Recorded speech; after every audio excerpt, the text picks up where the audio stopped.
In 1793, a woman named Charlotte Corday was led to the guillotine. She was an assassin who had just murdered a revolutionary leader. As the crowd watched, the blade fell, and her head was severed.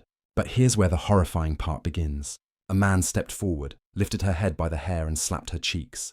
Witnesses swore that her face contorted, her cheeks flushed, and her eyes twisted into an expression of sheer rage. It was as if she was still conscious, still alive, for just a few moments after death.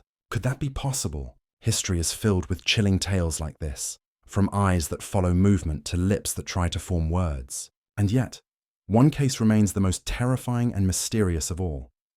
The story of Anne Boleyn. She was a queen who, according to witnesses, tried to speak after her head was cut off, and then her head simply vanished. What was she trying to say? And why has the world been looking for her missing head for nearly 500 years? The truth about this mystery will leave you questioning everything you thought you knew about life, death, and the brutal secrets of power. Before we get to that shocking ending, we have to go back to the beginning. A beginning so shrouded in mystery that even historians can't agree on the year Anne Boleyn was born. Was it 1501? 1507? That uncertainty would follow her entire life, from a shadowy birth to a tragic final mystery. Anne was the daughter of a courtier, Thomas Boleyn, who clawed his way into the world of nobility. In her time, women were simply pawns in a brutal game of politics, a game Anne learned to play from a very young age. At just 12 years old, she was sent to foreign courts in the Netherlands and France. Imagine a child, alone, navigating a world where one wrong word could mean exile or even death. But in France, Anne saw something that changed everything. She saw French queens who weren't just decorative figures, but active players who wielded real power, influencing policy and shaping the fate of a nation. This was a stark contrast to how English queens were expected to behave: quiet, submissive, and focused only on bearing sons. Anne returned to England in 1522, not as a pawn, but with dangerous new ideas about what a queen could be. These ideas, born from a life of survival, would ultimately lead her to a throne and eventually a scaffold. Have you ever been in a relationship that started with intense love bombing and grand gestures, but then turned possessive and controlling? Comment toxic below if you've ever felt like your heart belonged to someone else's agenda. Anne Boleyn's romantic life reads like a modern dating horror story, full of red flags we would instantly recognize today. Her first documented relationship was a secret engagement with Henry VIII, but their young love was brutally destroyed by a powerful man who saw women as objects to be controlled. The message was clear: your choices aren't your own. But instead of accepting her fate, Anne decided to play the game better. This is where Henry VIII enters the picture, a man notorious for his affairs and his hunger for a son. Anne's strategy was simple but groundbreaking. She refused to become just another mistress. She set a boundary, telling him, "I would rather lose my life than my virtue." This refusal only fueled Henry's obsession, and for 7 years, Anne kept the most powerful man in England in a state of unfulfilled desire. She was showered with gifts and promises, but Henry's love was possessive and conditional. His letters show a man who saw her not as a person to be cherished, but as an object to be won. When she finally gave in and secretly married him in 1533, she thought she had won. She was pregnant, she was queen, she was untouchable. She had no idea she had just signed her death warrant. To marry Anne, Henry VIII didn't just break a marriage. He shattered an entire nation.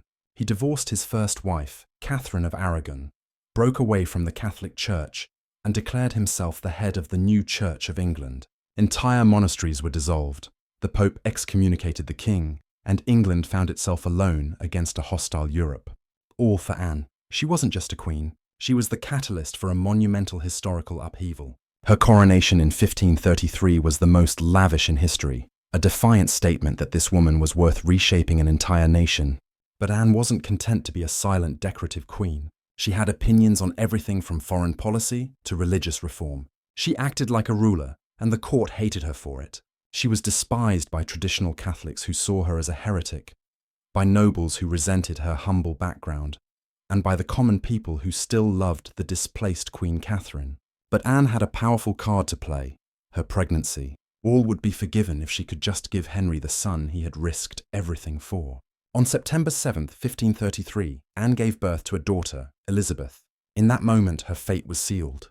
The love letters stopped. The gifts stopped. Henry's obsession curdled into disgust, and in the shadows, his chief minister, Thomas Cromwell, began plotting her destruction. By 1536, Anne Boleyn was living in a gilded cage, watching her world collapse. Henry was openly courting Jane Seymour, one of Anne's own ladies-in-waiting, a deep and personal betrayal. But instead of retreating gracefully, Anne made a fatal miscalculation. She fought back. She confronted Henry, demanded he dismiss Jane, and even threatened to expose his secrets. Perhaps she thought her position as queen made her untouchable. Or maybe she was simply too proud to surrender. But Thomas Cromwell was watching, waiting for his moment. He and Anne had clashed over everything from religious policy to foreign relations.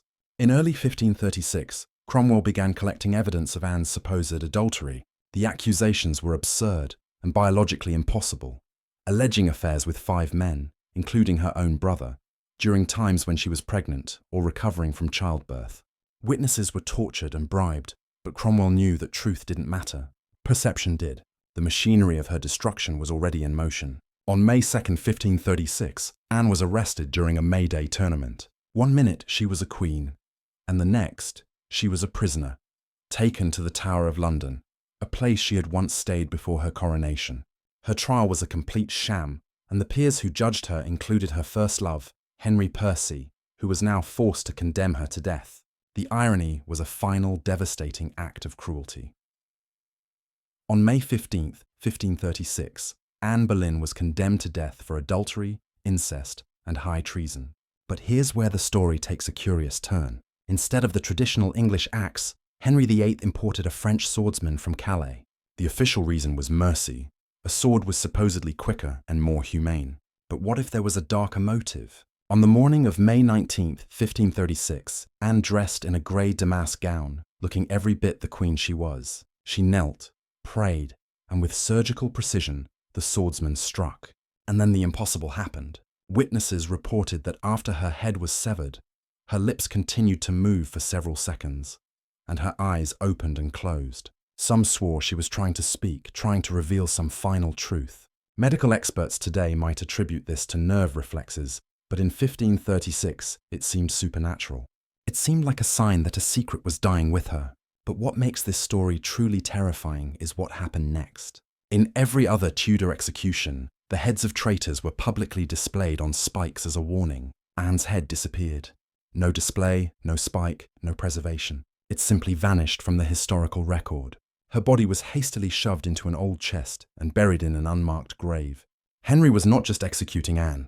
He was attempting to erase her from history, but his attempt at erasure failed spectacularly. The woman he tried to forget became the mother of England's greatest queen, Elizabeth I. And the mystery of Anne's missing head remains. So, what do you think happened? Was her head secretly preserved, perhaps as evidence of Henry's crimes? Or did her own daughter, Elizabeth I, secretly arrange for her mother's head to be reunited with her body in a proper burial? When Queen Victoria ordered renovations to the chapel in the 19th century, a small skeleton was found, believed to be Anne's, but conclusive identification was impossible. To this day, the truth remains a historical ghost story. The fact that we are still searching for a queen's missing head, 500 years later, speaks volumes. It's a testament to a secret that died with her, but refuses to stay buried. Let me leave you with 3 lessons from Anne Boleyn's life that are as relevant today as they were 500 years ago. First, the danger of a toxic relationship. Henry's initial love bombing and grand gestures were a mask for a possessive and controlling nature. He didn't want a partner. He wanted an object to be won and a pawn to be used. This pattern is timeless. Second, the price of being different. In a world that demanded quiet conformity, Anne dared to be ambitious, independent, and outspoken. She was hated for it, and in a way, it was her greatest strength and her fatal flaw. Society often punishes those who refuse to fit into a predefined mold. And finally, the power of a legacy. Henry tried to erase Anne from history so completely that he couldn't even bear to display her head as a warning. But his attempt at erasure failed spectacularly. The daughter he despised became one of the greatest rulers in history, and her mother's memory became immortal. So, what do you think happened to Anne Boleyn's head? Do you believe it was secretly preserved as evidence of Henry's crimes? Or do you think her daughter Elizabeth I arranged for it to be buried with her body? Share your theories in the comments below. And if this story left you questioning everything you thought you knew, Smash that like button and subscribe for more historical mysteries that will keep you up at night. After all, Anne Boleyn died nearly 500 years ago, but her story still refuses to rest. Maybe it's because the truth is still out there, waiting to be discovered. Or maybe it's because a part of her is still trying to tell us the real story of what happened in those final, terrifying moments. The real question isn't what happened to her head, but why we're still looking for it.